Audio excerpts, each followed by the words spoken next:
Another hot topic, conditional formatting.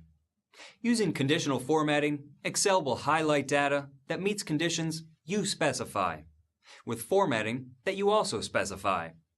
This allows certain data to stand out from the rest of the data.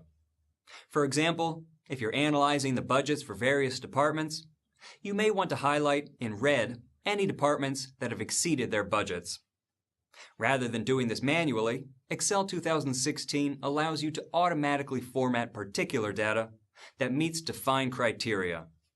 This kind of functionality can transform enormous sets of seemingly random bits of data into useful business intelligence that you can use to make sound decisions.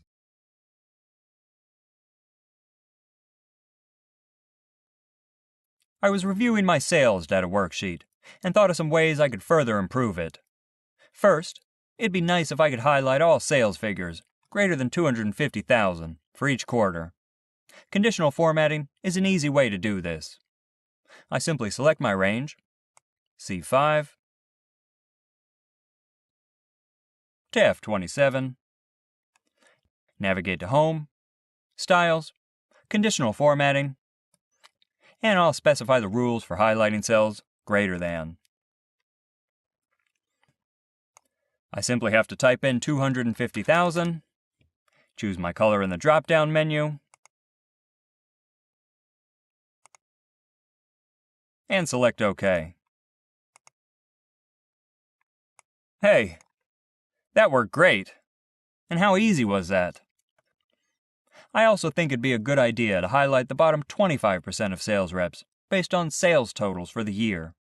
So I select the range G5 to G27, go back to conditional formatting, and this time choose top-bottom rules. Bottom 10%. I can easily change the value using the arrows here or typing in my number. Choose my color,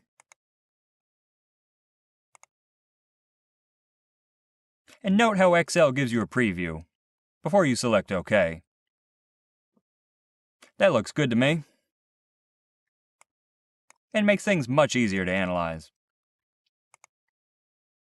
These are some of the most commonly used conditional formatting options.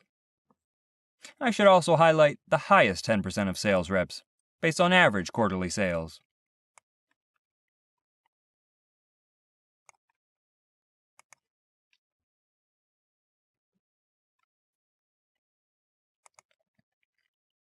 I don't need to change the value this time, but I should select a different color than the bottom 25%.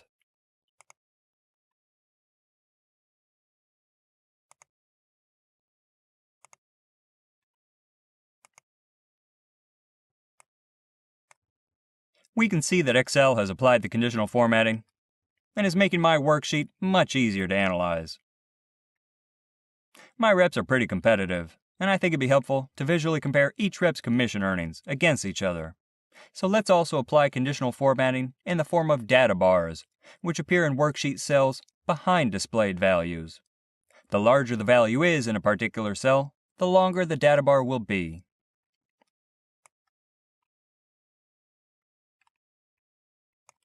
I select my range, and in conditional formatting, I'll apply data bars as a blue gradient fill.